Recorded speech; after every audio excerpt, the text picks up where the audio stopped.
Welcome to the Stock Talk for August 22nd. So we're going to be looking at a lot of charts in a moment, but we all know, and you should know, that following the masses is the wrong way to go in the stock market because the masses are usually wrong. So, for example, when people are in panic or extreme panic mode or extreme pessimistic mode, then we always have to look the other direction and say, hey, are we nearing that bottom, right?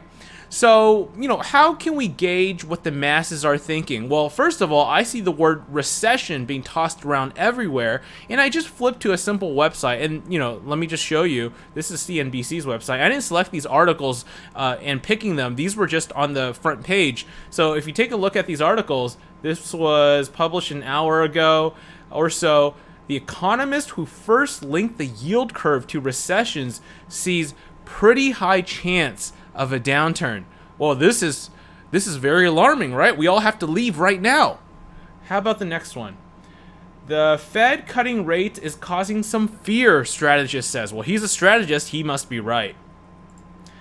Yield curve inverts briefly, once again on fears the Fed won't save the economy. Okay.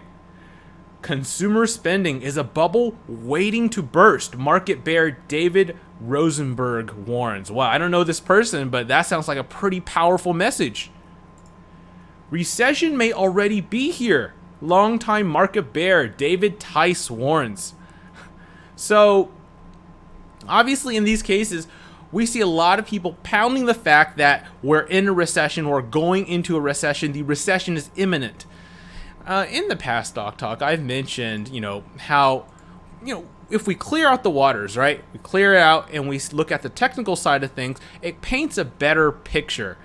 And if everyone's warning of a recession, we must leave immediately. That never happens at a recession. When the recession starts, not many people will be saying, we have to leave immediately. The recession is here. If the recession's actually here, no one will know until later along the lines, right? Now, if we look at the technical side of things, it's very simple, right? An equity, a stock that's making a series of higher highs and higher lows is defined as an uptrend. And I've established this point multiple times in the past, how the S&P 500 SPY daily time frame continues to make higher highs and higher lows. Okay? So, this pattern hasn't changed. Furthermore, this is supported by the fact that we are only, once again, 3.5%, less than 3.5% from all-time highs. Now, again, I'm not going to be a perma bull, right? If I see signs of changes up ahead, then I will change along with it. But this is not defined as a downtrend. This is not defined as a recession just because we're 3.5% from all-time highs. Now, and this is something that's pretty interesting, I think. If you just take this high, right, this is around 3.3 or 3.5% from the all-time highs. When we go to here, right, when we were on this day, right, this is 3.5 from this high. This was January of 2018. On February 1st, 2018, I bet you not many people were talking about a recession. People were just saying this was the run-of-the-mill pullback, and we need to buy on that dip. Okay? So, it's just, let me just show you what a recession actually looks like. Here, so let's pull up the S&P 500. This is the 2000s to 2001, right? So here we go. So this is defined as a series of lower highs and lower lows. Can you see a series of here? And as you can see, from this perspective, you can see that there's plenty of opportunity to exit the markets right here, when we see the pattern develop. So, when I talk about, when we try to guess the high, now you're guessing the high of the S&P 500. That's even a more dangerous game to play because if you're saying the bull market high ended end of last month, that's a very bold and very risky and possibly very inaccurate statement to say, right? So, but if we see evidence of that coming forward in the next few months, and as you can see, if we can't exceed the actual high, we start making lower highs and then lower highs and then lower highs. That's more pronounced. So let's take a look at 2008 and see about the financial crisis. How did that occur? So this is 2008. And actually, I already had these boxed in for the members. This is, once again, a series of lower highs, lower highs, lower highs. You can see eventually all the moving averages came below us. These are a series of lower lows, lower lows, lower lows. And as you can see, bulls attempted to rally. You can see it wasn't just say, hey, we're not going to put up any fight. The recession is here. It's imminent. Bulls will still put up a fight, as you can see. And these are a series of lower highs and lower lows defined as a downtrend.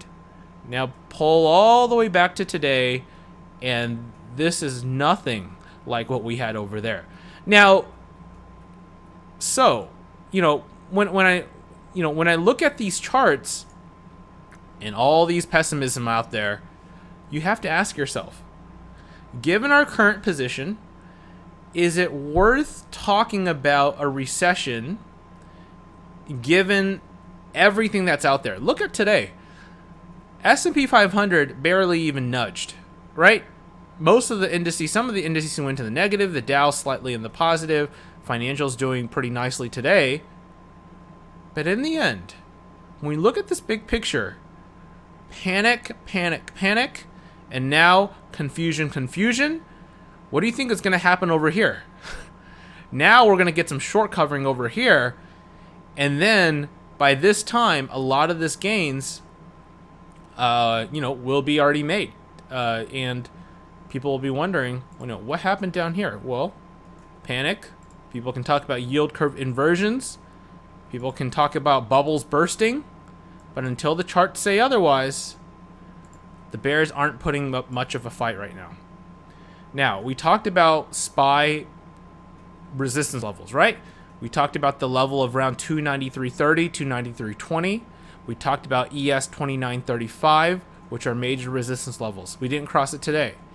But what's been happening in the past few days is that bulls have been knocking on the door. They knock, knock, knock, knock, knock, knock, knock.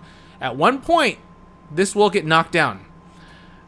It's not out of the possibility, once again, for this to be a bearish pattern to play out to the downside. However, we don't have to in a bull market. This is 150 that's held. I expect the 200 to be held somewhere in this vicinity. And if we do take a dive down here, I expect these levels to hold as well. But again, right now, we don't see any caving over.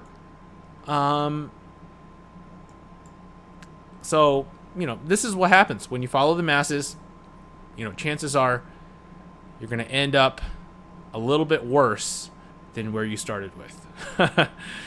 Okay, so we're going to go into... Now, tomorrow we know Powell's going to be speaking, right? And we know the market response to Powell has been negative, so prepare. I'm not saying that we can't have a major down move and then we get another 3% down move tomorrow. I mean, it's possible, but you have to put in the mindset, right? The mindset is you either buy these dips or you do something else. If you think we're in a... But if you think we're in a long stretch of a downtrend, this is far from it, I think. So, okay. So let's look at TVIX. So here is TVIX tracking volatility. This is something I keep pointing out, right? High, lower high, lower high. And now, we can even set the precedent that we have to exceed this high. I'm not going to do that just yet because the reason is the time period between this high and where we are currently is too close. So in order for me to start being bearish, once again, TVIX needs to exceed this high of 27.28. So, that's where I'll be looking for. If it can make a run up there, bears will change my mindset and I will be looking the other direction. All right. But until then, this is nothing but a clear downtrend. If we look at TVIX, as we had done, looking at the major peaks, it's a very different story from the 2018 bear market or correction period. Well, why is it different? Well, this is the correction period, right? So one can say that this is the high for TVIX. Okay, you ready? This is the other high. This is the other high. Right? So these are a series of lower highs. And when one exceeds this high, then your mindset has to flip, because that's making a higher high, especially when we close so highly and strongly above this level. So in fact, we did make even more higher highs before ultimate capitulation near December. This scenario here looks vastly different from this chart here. This chart here looks very similar to this high, to this high, to this high, to this high, to this one here, so on and so forth. Okay, so TVIX still on a downtrend. Yeah, we went a little bit higher today. Am I concerned about this move? No. As long as we don't exceed this high, I'm good with TVIX and the VIX. Here's crude oil. Crude oil, you know, we talked about this, still on downtrend, getting rejected at the resistance of even 56.70. This is probably, and this can continue pushing on lower, back to the lower end of the range, and then get squeezed in. And you can see as time passes, it's going to have to pick a direction one way or another, but we'll see which direction it picks in a few days or weeks from now. So this is short term on a downtrend. Natural gas continues to be on a persistent downtrend as well. It's getting rejected the 50-period moving average. No sign of reversal. I'm tempted to remove the support line of 2.129. I won't do it yet, but as you can see, this is clearly on a downtrend. Look for lower prices for natural gas until I see a reversal. Gold futures. So you can see gold is consolidating and coming down a little bit. So here is gold. Okay. 20-period moving average coming down a little bit, looking for potentially, you know, a little bit more stability, a little bit more consolidation before that next push higher. So this is your 20-period moving average, and that's what I would be looking for as support. Okay, so if you enjoyed this video, please hit the thumbs up button. If you didn't like it, feel free to hit the thumbs down button. I welcome all of your comments, whether you're bullish or bearish to the markets. I think it's always interesting to hear other people's opinions. And of course, I appreciate Steve, Moviegoer, and Phenom for commenting on the previous video. And with that, thank you everyone for watching this one. Have a great Wednesday, Thursday, and we'll see what Powell says tomorrow on Friday. So talk to everyone then. Have a great day.